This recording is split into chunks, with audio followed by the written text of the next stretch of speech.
From this chamber of representative government, let all the world know and none misunderstand that I rededicate this government to the unswerving support of the United Nations.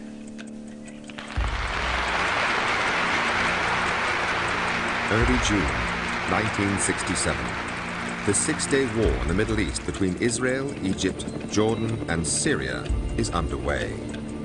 A spy ship, very lightly armed, but bristling with antennae, steams into the Mediterranean to eavesdrop on the conflict.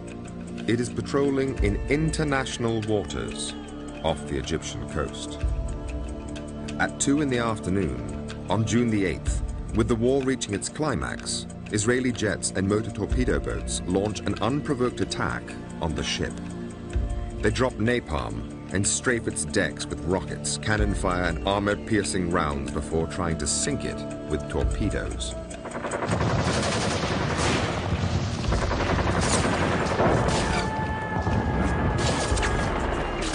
We had no way to defend ourselves, and it was just, we're just slaughtered. And they shot at the life rafts that were put into the water, and they shot the ones that were still on board the ship. Bullet holes, shell holes everywhere, blood. The forecastle, the front part of the ship, was just red with blood.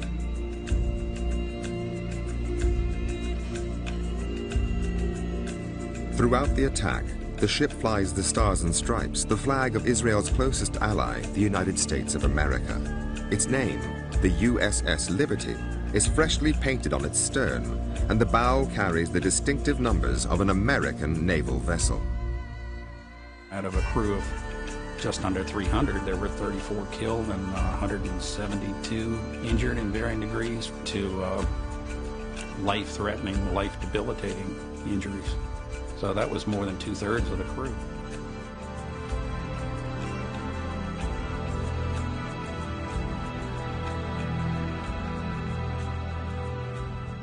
This audio tape, which has never been broadcast before, was recorded in real time by the Israeli military during the assault.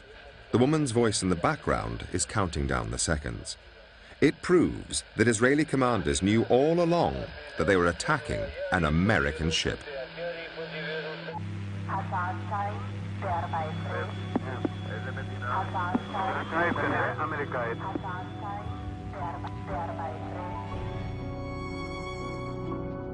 For the first time, this and other evidence allows us to reveal the true story of what happened that day and what came after. When a deadly assault by one ally on another was covered up, and an American president would let the Israelis get away with the blatant murder of American citizens by the secret agents of a foreign power, events that have shaped U.S.-Israeli relations ever since.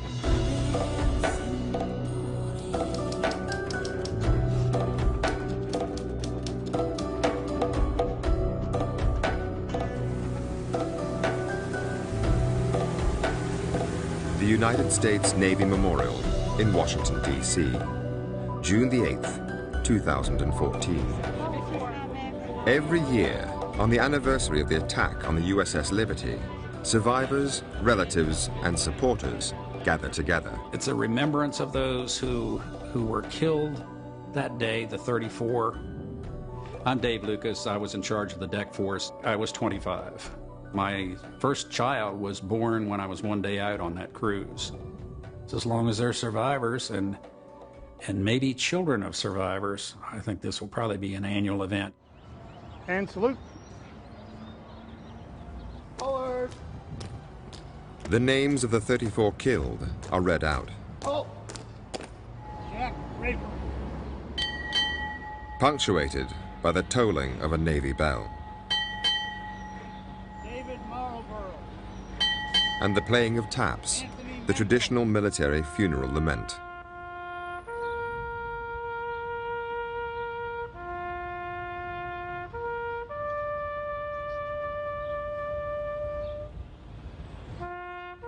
It's important to not forget what happened and to continue to try to find out why it happened and who made it happen.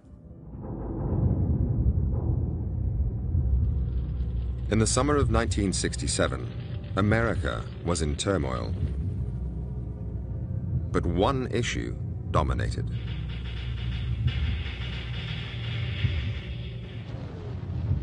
The Vietnam War. In all, 10,000 troops would die that year. The Americans were trapped. They couldn't leave, and they couldn't win. In the Middle East, too, war looked inevitable. There was growing tension between Israel and its Arab neighbors. Armies were mobilizing.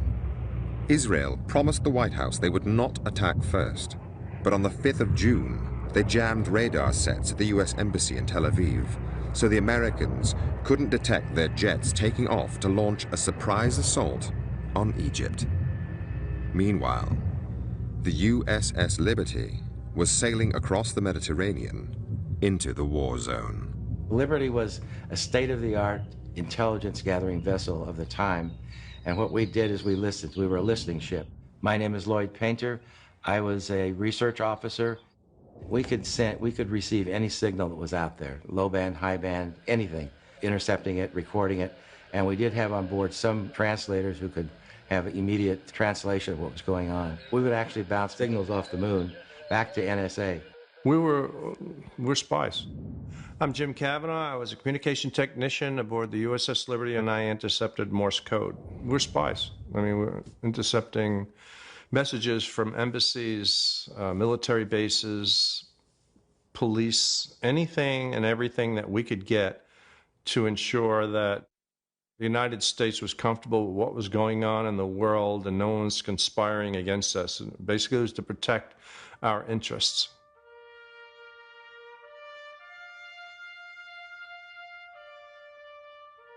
This was the Cold War.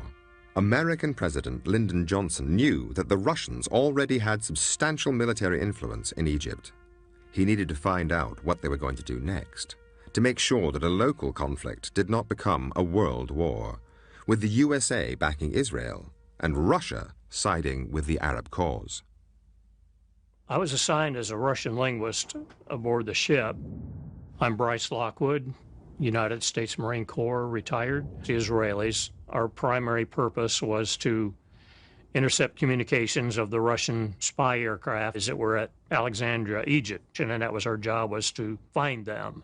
We were not targeted against the Israelis. Life was very relaxing. One of the nice things about the Liberty is we had air conditioning because we had communications equipment, so we were cool in the hot days. It was a very laid-back, very clean ship. It was spotless.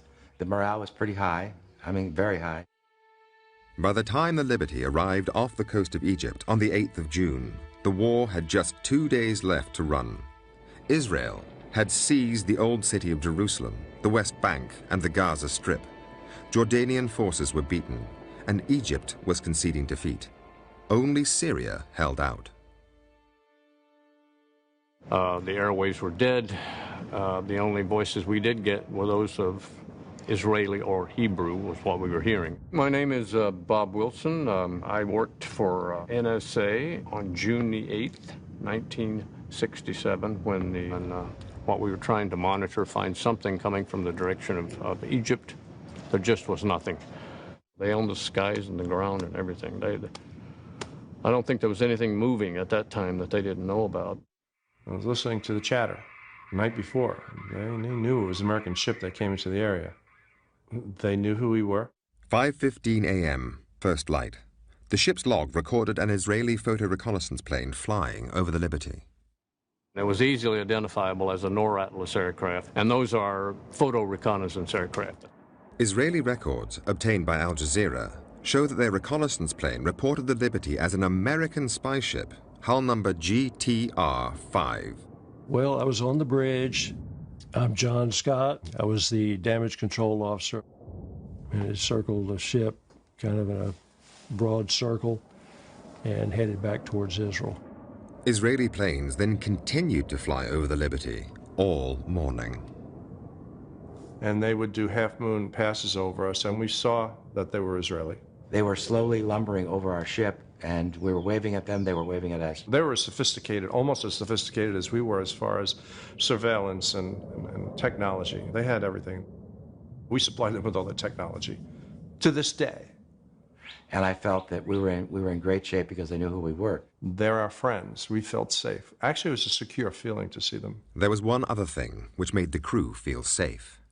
We had an American flag flying the standard, and then we put up the holiday colors, which is a huge American flag. And it was a bright sunny day with the wind blowing, I don't know, 5 or 10 knots. The flag was unfurled. You could see it for miles. Meanwhile, Israeli military jets were on their way. On the real-time audio tape, obtained by Al Jazeera, at 1:53 p.m., the pilots asked their base control about the ship.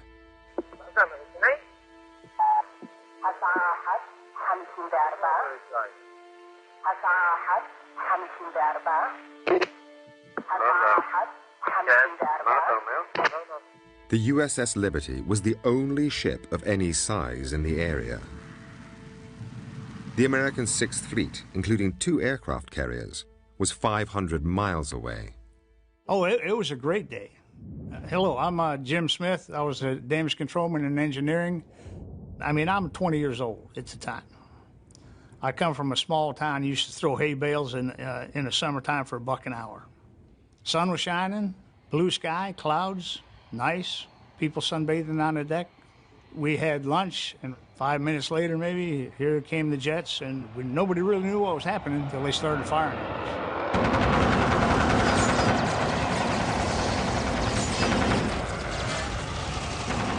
The captain said to me, alert the forward gun mounts, we're under attack. And I tried to raise the 2 sailors in the forward gun mounts. I looked out, and they were blown to pieces by the rocket. When the attack started, and we realized that we needed help, we tried to communicate with the Sixth Fleet. They were jamming both our distress frequencies and our tactical frequencies. The tactical frequencies is all right, but the international distress frequencies is a violation of international law to jam them, and the Israelis were jamming them. And we could not get a signal across. Here's the question I have to ask. Who would know the frequencies other than an ally? And who was the ally in the war? It wasn't Egypt. It was Israel. They would know, and only they would know in this conflict, what our frequencies would be. Now cut off from the outside world, the crew on the Liberty was defenseless. We had 450 caliber machine guns on board that were basically there to repel any boarders that might come by, you know, a pirate situation. Certainly weren't designed to bring down jet aircraft that were hammering at us. But you can't shoot a jet going 600 miles an hour with a 50 caliber machine gun. It doesn't work. It was just a surreal scene. People who had been standing there earlier joking and laughing were now dead, dying, and with the walking dead and wounded. It was just unreal. Gasoline barrels stored on the deck of the ship burst into flames. The crew rushed to try to put out the fires. I was watching the aircraft as they circled around, and when they got to coming back towards the ship, I just holler at him, down. They'd fire and circle back around. We'd jump back up and keep fighting fire. The rocket noise is horrendous. When a rocket explodes, you can't escape a rocket. I don't care where you go. What the crew didn't know was that at 2:03, the Israeli pilots were ordered to use a new, much deadlier weapon.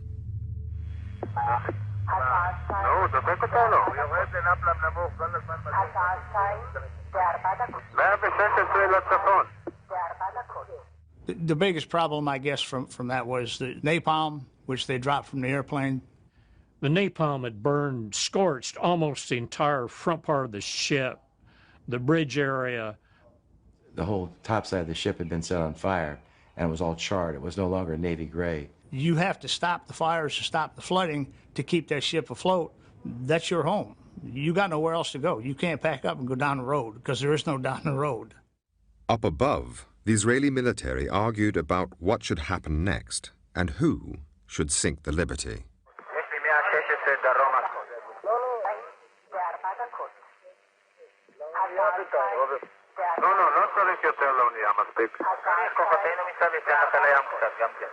I remember thinking, I was in pretty good shape then. I said, I think I could swim it to the shore.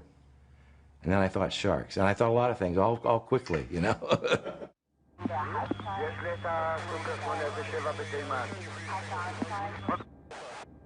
At 11 minutes past 2, with the Israeli jets running out of ammunition, the pilots were instructed to fly down and confirm the identity of the ship.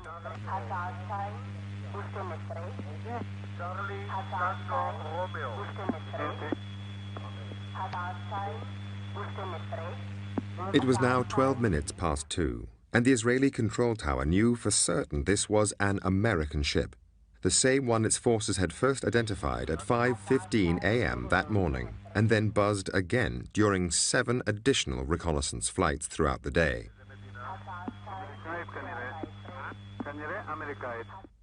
The jets then pulled out, but 3 Israeli Navy motor torpedo boats were already on their way. The USS Liberty was a spy ship. In the event of an attack, it was standard procedure for the spies on board to destroy everything, just in case it fell into enemy hands. Everyone was destroying material. Everyone was stripping information off of computers, ripping computers open, pulling information out.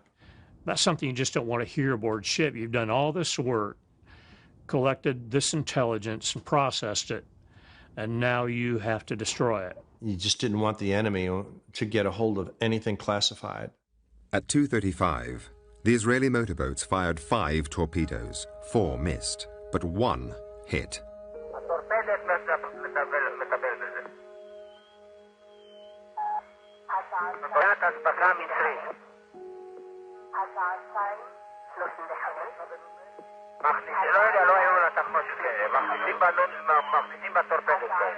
It had been over 9 hours since the Israeli military first identified the Liberty. Israeli planes had flown over it repeatedly, and 20 minutes earlier, their control tower had confirmed it yet again as an American ship. 25 Americans were about to die in a single moment. This is what it looks like when a torpedo hits a ship the size of the Liberty. The torpedo threw us up in the air like a roller coaster. It felt like one coming down. Dead silence, lights all off, smoke and haze everywhere. I went back to the drinking fountain and filled it with blood.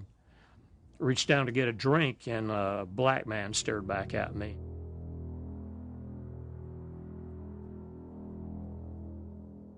And when it fell back to get right, it just kept getting wrong. Kept sinking and sinking and sinking. We just waited, all of us waited, thinking that this was it. We're going down. And I figured that was the end of life for me. The torpedo had blown a huge hole in the hull, 39 feet by 24, killing 25 Americans in a single hit. The torpedo hit the room that I was in, and it was just luck. This guy died, this one lived, that guy died. It was how much shrapnel was coming in your direction. You know, the old-fashioned typewriters, I had the letter H sticking out of my left foot. I had, I don't know, 80 pieces of shrapnel in my lower extremities, and the place filled up with water that fast. Totally black, totally filled with powder and oil. It was like you were gagging, and you only had about 8 or 10 inches of space where you could catch a breath. The only way I could go in that direction was to drop down and swim underwater 4 or 5 strokes, come back up, and then frantically catch a breath and try to find something else to hold on to. And I got pulled through the hatch and onto the deck. Others were not so lucky. My friend Ronnie Campbell had a desk right there. And I remember Ronnie saying, "You fellas can do what you want to, so I'm going to write a letter home." And he stuck a piece of paper in his typewriter, and began typing, "Dear Eileen, you won't believe what's happening to us." And just seconds after that, the torpedo struck and killed both the 2 Marines, killed my friend Ronnie Campbell. And my job was to try to get probably 20 or 30 wounded sailors out to the main deck and to the life rafts. So I went up and looked out myself before I tried to get anyone up. And that's when I observed a motor torpedo boat, Israeli, plainly marked with the Star of David, machine gunning our life rafts. The crew of the Liberty were now trapped on board their own ship with nowhere to run and nowhere to hide. The torpedo boats came in closer and began to machine gun the ship using armor-piercing projectiles. The armor-piercing, the shells that they were using were leaving holes about that big around in the metal plating. Just peeled it out like it was orange peel. At close range, the armor-piercing rounds ripped through the steel hull of the ship. Nowhere was safe. This bullet was retrieved from one of the navigational books at the rear portion of the bridge. It had penetrated the skin of the ship, gone through at least one other book, and then stopped in the second book. This is part of an armor-piercing shell. The outer portion or jacket makes the hole that this then goes through. And a bullet like this that hit Seaman Francis Brown and killed him. He died right on the spot, just fell to the floor dead. He was just barely 18.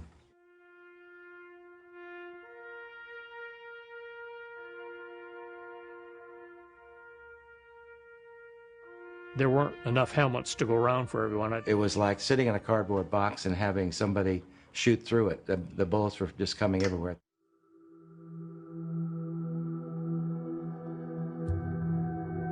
Throughout the attack, the Liberty had been silent to the outside world. All its aerials were either smashed or jammed. We had one whip antenna which hadn't worked the entire cruise, and it had a bullet hole in it. One of the radiomen had taken a reel of coax cable and ran it from one of the transmitters back there to that whip antenna and took some shrapnel in the process. He got out a mayday. Firefox, Firefox, this is Rock Star. Under attack by unidentified surface and naval air units, require immediate assistance. The American Sixth Fleet was 500 miles away and picked up the signal. So did the Israeli armed forces. The attack stopped shortly afterwards. The American aircraft carriers were in the middle of a nuclear weapons drill and had to rearm with conventional bombs before they could take off. Once the Israelis knew the U.S. jets were in the air, they summoned the American naval attaché and told him there had been a terrible mistake. The American planes were recalled. As they returned, Israeli helicopters flew out to the Liberty. This one had some personnel from the Israeli government and the U.S. naval attaché. Dropped a brown paper sack on the deck in the forepart of the ship. Weighted down with an orange, had a business card in it. It landed right next to the severed leg of one of the deck personnel. And the note said,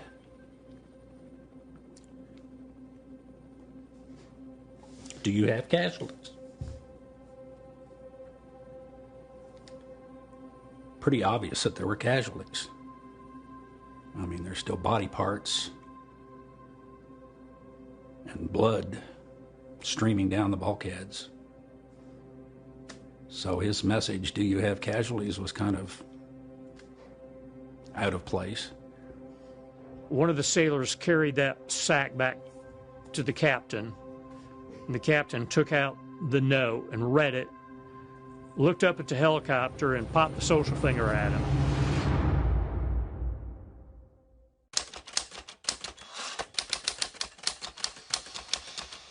June the 8th, 1967, the height of the Six-Day War. The USS Liberty, an American spy ship, had just been attacked by Israeli jets and torpedo boats while in international waters off Egypt. Badly damaged, 2/3 of its crew were dead or wounded.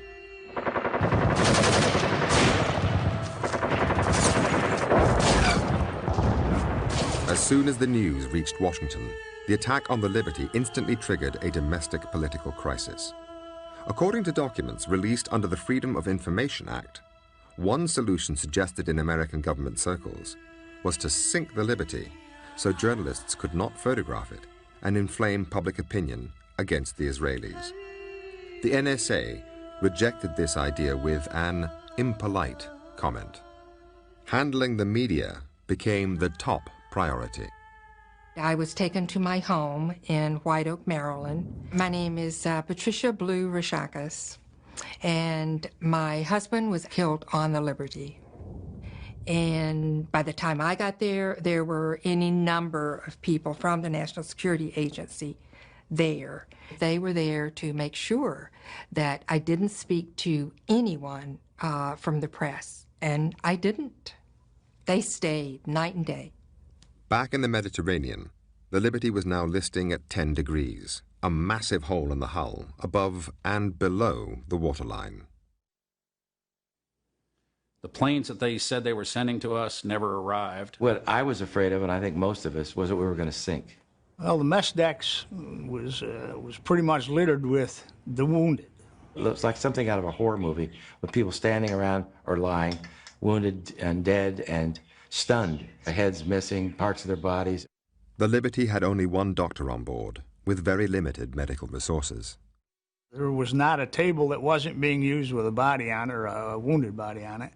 The doctor fixed compound fractures and treated bullet and shrapnel wounds, while blood transfusions were given arm to arm. It was real bad. And the doctor said to him, "Do you want me to operate?" He says, "You're probably going to die if I do it, and you'll certainly die if I don't." And he said, "Go ahead, doctor." And so when the doctor operated, we held him as tight as we could. It was horrible pain, I'm sure, for him. And all of a sudden, he went limp, and he died right there. I don't want to ever see anything like that again.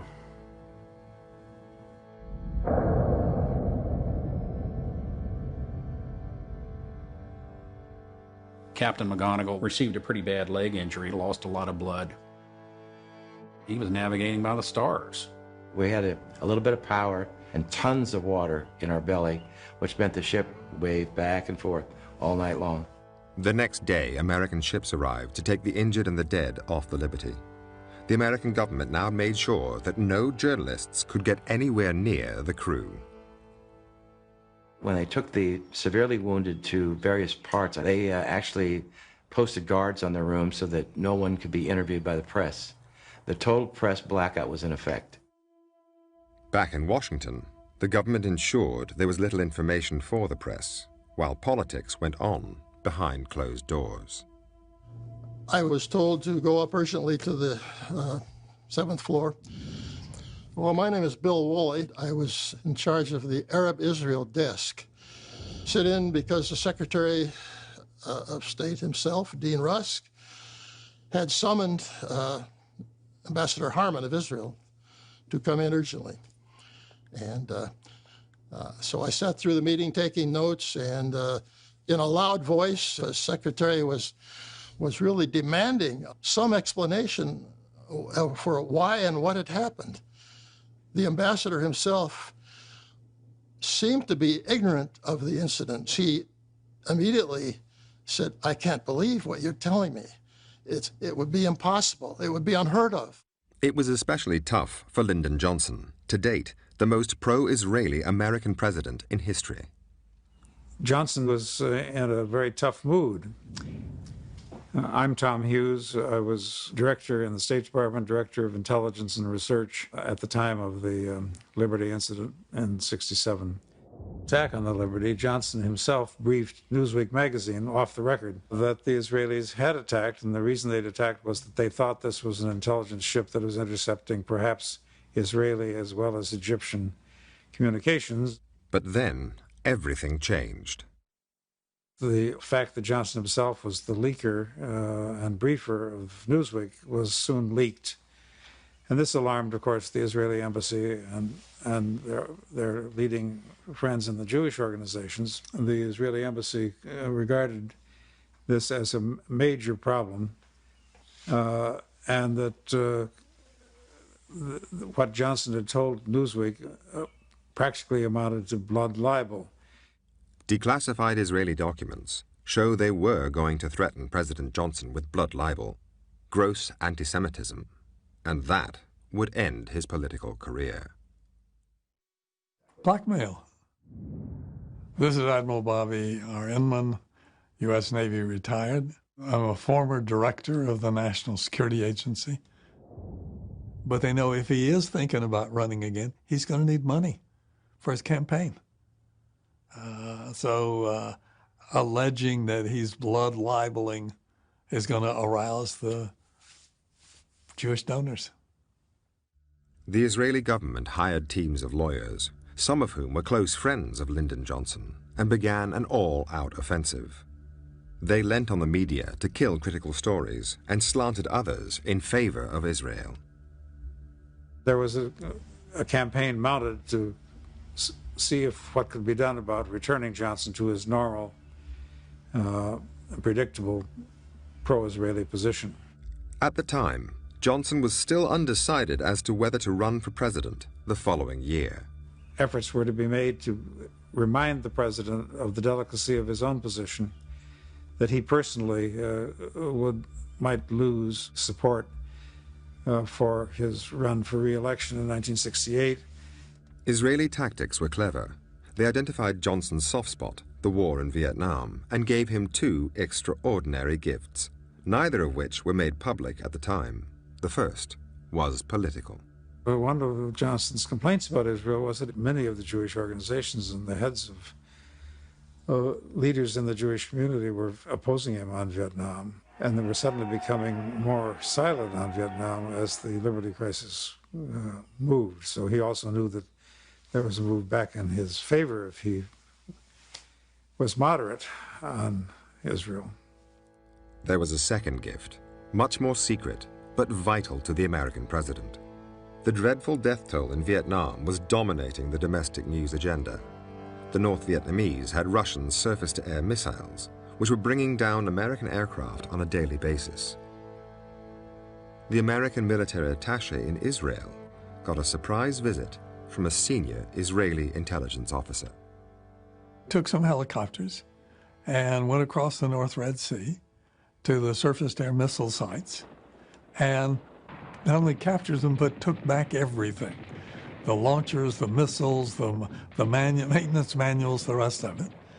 And then he went to the U.S. Embassy, to the air attaché, and said, I think I have something you might be interested in.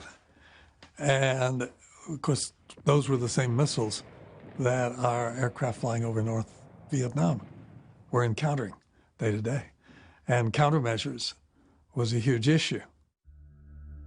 So grateful was the American government, they gave Israel two gifts in return. They resupplied them with the weapons they had just lost in the war, and the Liberty inquiry run by the Department of Defense, the DoD, was watered down. All that's influenced by what have we benefited from the captured SA-2 missile sites. Soon, Johnson did respond and took a much more lenient line and wished that the whole incident could be put behind us as soon as possible. Johnson's softer approach to Israel was immediately reflected in the American Navy inquiry, which was now underway on board the Liberty. We began to realize that a cover-up was descending upon us. A lot of people that were in a key position to offer testimony were not given that opportunity. I testified to the machine gunning of life rafts, to the captain's state of mind, and it was that those two issues in particular were totally omitted. Lloyd Painter was not the only officer to have his testimony ignored. I saw what looked like unburned Vaseline, and I scraped a little bit of it off and put it in the jar and sealed the cap on. And I presented it to the Court of Inquiry, and that's the last I saw of that jar. There was no mention of napalm, and I'm sure that's what it was. They didn't want to hear any of that. I didn't know that at the time. I didn't know it till many months later that none of that had been recorded. Looking back on it, it was a total sham. The U.S. Court of Inquiry reported in just 20 days. It was a rush job, full of spelling mistakes, much key evidence ignored, no Israelis interviewed, and it exonerated them from blame. I read the Court of Inquiry and realized that my statements had been stricken from the record and never recorded. So I knew then for certain that the cover-up was massive. The Israelis then rushed out their own report, which concluded that the whole affair was a series of mistakes and that no one was to blame. The only dissenting voice was that of the Israeli ambassador in Washington. He sent a secret telegram back home arguing that Israel was clearly guilty. He cited the audio tape of the attack, the existence of which was known to top Israeli officials, and mentioned the crucial 20-minute gap that followed the Liberty's identification and the launch of the torpedoes against her. He said they should own up to what they had done and put the guilty on trial. His advice was ignored. The focus now was to repair the damage to American-Israeli relations. The Israelis have always been very skillful at tracking what the U.S. government is doing, saying, thinking, and effort to influence it. And they're by no means the only country that does it. Many do. They're just more effective at it than most. And the great advantage they have as compared to other countries is their influence in the Congress. Around the time of the attack, the Washington Post had noted that the Jewish lobby could help determine the outcome of 169 of the 270 electoral votes needed to win the White House. The big emotive words about the attack disappeared from press releases at the Pentagon, and a much more bland and neutral sounding discourse occurred. And this was true of the private briefings that official people in the Pentagon made about the incident. But whatever was said to journalists, every U.S. intelligence head believed the attack was intentional. One of them wrote, "A nice whitewash for a group of ignorant, stupid, and inept XXX." The Jewish community has always been more generous than many of their other counterparts in supporting financially elections, political causes in the process. That does translate into influence. Many of Johnson's closest friends and advisers were pro-Israeli, and they reported back to Tel Aviv on his every move. The Israeli story constantly shifted to counter whatever new intelligence the White House received. So sensitive were these communications that the Israelis used code names to protect the identity of their White House agents. But for the first time, the members of the ring can be named. Hamlet was a $1 million fundraiser for the Democrats. When he rang, Johnson took his calls. He was Abe Feinberg. Menashe was Arthur Goldberg, the U.S. ambassador to the United Nations. Harare was David Ginsburg, a high-profile Washington lawyer who also represented the Israeli embassy.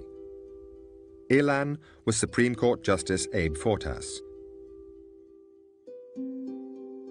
Lyndon Johnson had dinner with him on the eve of the Six-Day War. The strategy worked. The U.S.-Israeli relationship proved to be stronger than the killing and injuring of more than 200 Americans. The American-Israeli relationship was very much at stake, and it was brought back from the precipice. The crucial intelligence came from the U.S. ambassador to the United Nations, Arthur Goldberg. He warned Tel Aviv that the United States had the audio tape which revealed Israeli pilots knew it was an American ship before they attacked. The tape was quietly buried. I think a conscious decision was made to sweep it under the rug, to put it behind. My reading is that the U.S. government had made a decision to accept the apology and reject the rationale, but don't push it further. With the politics sorted, the only remaining issue was the fate of the USS Liberty, badly damaged and now in Malta for extensive repairs. The torpedo hole was massive and was revealed to be much bigger once they got the ship into dry dock and drained it of water. The sealed compartment was a water-filled tomb, full of bodies, body parts, and top-secret equipment. You could smell death and you could smell oil. That's what I remember. As soon as the air hit the bodies, they began to deteriorate rapidly. You do what you have to do. They were your shipmates, still are. The Navy was more concerned with equipment parts than they were body parts. But when I went down, I knew that you couldn't separate the two. We had to start shoveling up the parts, 168 bags worth. Elsewhere, the makeup artists were getting to work. We were in the dry dock about 6 weeks. And 300 Maltese workers Were working 2 shifts a day, and I think 7 days a week to try. They were cutting out the shell holes, welding plates over that, and fabricating metal to cover the torpedo hole. And then in one day, they painted the entire ship. We looked like nothing ever happened. We took it across the Atlantic. It was like being in a cemetery. But when we pulled into port, we looked good. This press and everything were there. And we looked like basically nothing really happened. So it was great for the press to downplay what really happened to us. While the survivors met the widows and friends, the 168 bags of body parts and top-secret equipment were quietly taken to an incinerator and burnt. A year later, and the Liberty Captain William McGonigal was given the Medal of Honor, America's highest award for gallantry. The tradition has always been that it is presented by the President in the White House. I look at these two gallant Marines and I see America. Captain McGonigal never heard words like these from his commander-in-chief. There was no television coverage for him as he received his medal in a quiet ceremony in the Navy Yard. President Johnson was just 4 miles away at the time. He stayed in the White House to hand out diplomas to school children. The reason was revealed in this internal memo, which advised President Johnson that due to the nature and sensitivity of these awards, they should be given by the Department of Defense, not by him. The advice was clear. No press release regarding them should be made. When I received my Purple Heart in a secret ceremony in the captain's office, I was admonished, threat of court-martial, don't ever tell anyone where you got this. Don't ever tell anyone how you got this medal. The following year, American aid to Israel increased 4-fold, and President Johnson agreed a treaty classified above top secret with Israel for the mutual exchange of intelligence, an arrangement which is still in place today, codenamed Stone Ruby.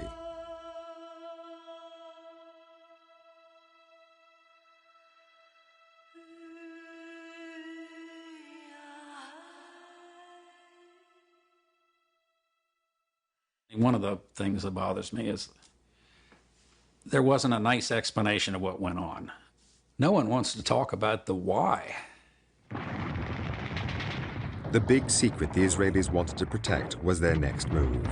They had told the Americans that this was to be a limited war and not a land grab. But on June 8, 1967, their forces were poised to attack and seize the Golan Heights and invade Syria, something they wished to keep from the White House until they'd done it. Successive American administrations, both Republican and Democrat, had refused to deal with the Liberty. Even the issue of war crimes against unarmed Americans has never been addressed. There was a war crimes report filed by the Liberty Veterans Association to address the issues of such war crimes as firing on life rafts. That was never answered properly. I don't think it was answered, period. No one was really willing to take this on. Not the State Department, the White House, not the Congress. It's in everybody's best interest to just let this go. And that's exactly what they did. But by doing that, they left a lot of pain for the survivors and for the families, because there was a lot of broken families, broken marriages, alcoholism, depression, post-traumatic stress disorder. So those crew members suffered a lot, but so did the families. The hardest part was the reaction of our own government toward us. And we were actually, the fingers were pointed at us. And the Israelis they were never questioned as to why they did it. They only questioned us. The families still want answers from their government, which remains silent. For many, some memories never fade. We had a wonderful time just being together. I met Alan at a party. We spent a lot of time talking throughout the evening, and at the end of the evening, he said to me, are you busy tomorrow afternoon? And I said, well, no. And he said, do you think we could get married? Then I was told that he was among the dead. It was absolutely the worst moment of my life. There's not a day that doesn't go by where I don't think about those guys. I mean, I went through hell, but they left the earth.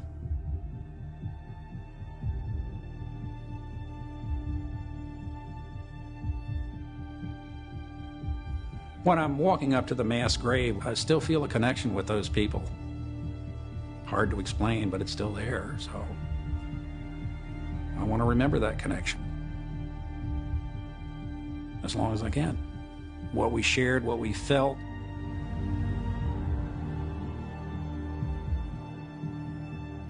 It took 13 years of haggling before both sides finally agreed a compensation deal for the ship. By 1980, the bill plus interest was just over $17 million. Israel offered $6 million. The Americans accepted, then sold the Liberty for $100,000 scrap. The settlement for the victims was quicker, but many are still unhappy with it today.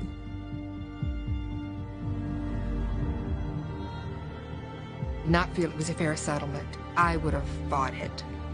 But I was so sad and broken. I just didn't have the energy to take on that fight. And it wasn't a fight that I thought I could win. The State Department were very eager for the survivors to make that settlement. They sent a check for the amount, and that was that. The American government came up with a formula for the Israelis to compensate the widows and children for their loss. This included a payment for shock and mental anguish. The widows got $25,000, with $10,000 for each of their children over 5. An American government lawyer doubted that children under 5 could sufficiently comprehend the event to suffer shock and grief.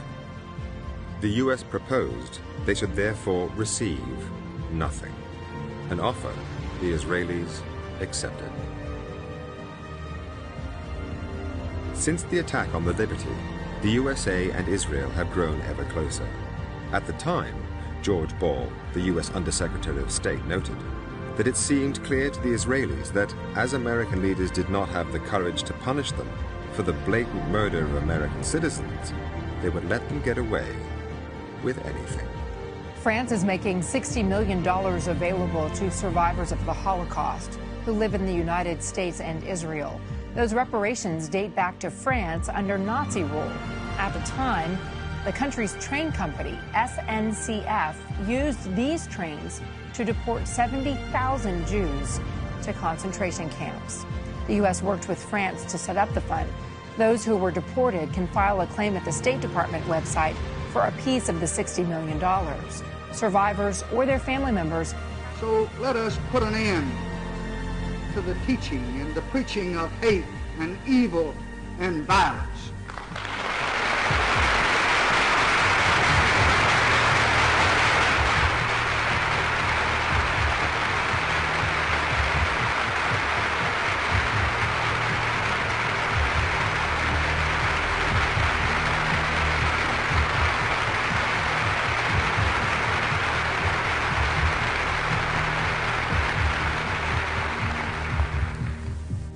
Let us turn away from the fanatics of the far left and the far right, from the apostles of bitterness and bigotry, from those defiant of law, and those who pour venom into our nation's bloodstream.